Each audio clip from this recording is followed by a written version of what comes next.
राधे राधे। आज मैं गढ़वाल और जौनसार क्षेत्र में प्रेतात्मा को पूजे जाने वाली पद्धति हंत्या और रथ के बारे में चर्चा करूंगा। चर्चा से पूर्व आप मेरे चैनल को सब्सक्राइब कर लें, शेयर भी करें और लाइक भी करें ताकि मैं आपके लिए इसी प्रकार के वीडियो बनाता रहूं।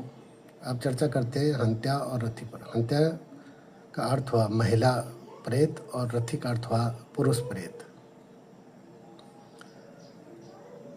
यह माना जाता है कि जब कोई व्यक्ति असामयिक मौत मरता है, जैसे गाड़ी का एक्सीडेंट, पेड़ से गिरना, पहाड़ से गिरना, आग में जलना, सांप का काटना, इस प्रकार से कोई घटना घटती थी तो जो व्यक्ति उसमें मरता था वो अपने परिजनों से, उसकी आत्मा अपने परिजनों से मिलने के लिए छटपटाती थी। तो वो आकर के महिला पर और पुरुष पर आ चिपड़ती थी और परिवार में कई प्रकार के कष्ट उत्पन्न होते थे।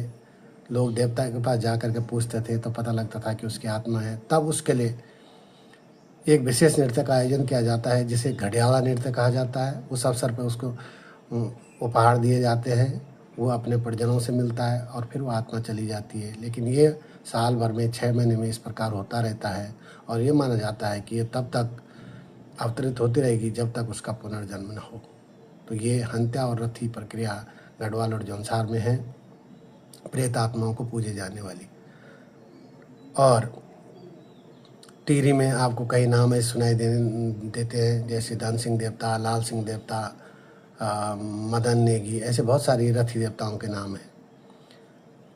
अब इसका हम दूसरे पक्ष पे आते हैं। यदि हम शास्त्रों के अनुसार देखें, ग्रंथों के अनुसार देखें, गरुड़ पुराण के अनुसार देखें तो हमें नियमानुसार इन आत्माओं को, प्रेत आत्माओं को पूजना नहीं चाहिए।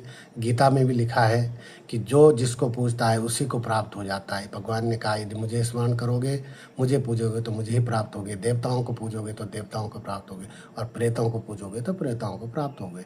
तो इसलिए इन प्रेत आत्माओं को पूजना नहीं चाहिए, बल्कि इनके लिए नारायण बलि करनी चाहिए और श्रीमद् भागवत का वो सप्ताह करना चाहिए, जिससे इन आत्माओं को शांति मिले और उन्हें पुनर्जन्म हो सके या वो उन्हें मोक्ष मिल सके।